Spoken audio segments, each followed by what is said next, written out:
कराची बाग़-ए-जिन्ना में तहरीक इंसाफ के जलसे की तैयारियां जारी हैं। जलसागाह में कंटेनर से स्टेज तैयार किया जा रहा है। बाग़-ए-जिन्ना से मज़ीद तफसीलात जान लेते हैं बोलिए नुमाइंदे अब्दुल हसीब से। अब्दुल हसीब, बताइएगा।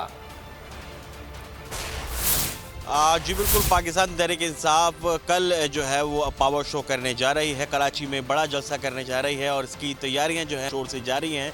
बाग़-ए-जिन्ना के अंदर इस वक्त भी जो है वो रज़ाकार और कारकुनान मौजूद हैं। स्टेज जो है वो बड़ी हद तक तैयार कर लिया गया है, बाकी इंतजाम शुरू कर दिए गए हैं, लेकिन अभी भी जो है वो बहुत सारा काम बाकी है जिसके लिए कारकुन इस वक्त भी जो है वो काम में मसरूफ़ नज़र आते हैं।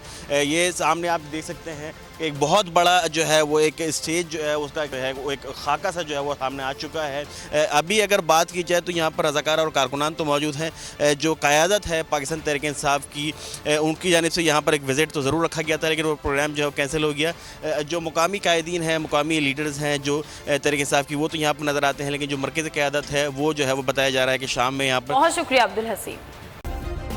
सब्सक्राइब करें और बेल दबाएं ताकि कोई खबर रह न जाए।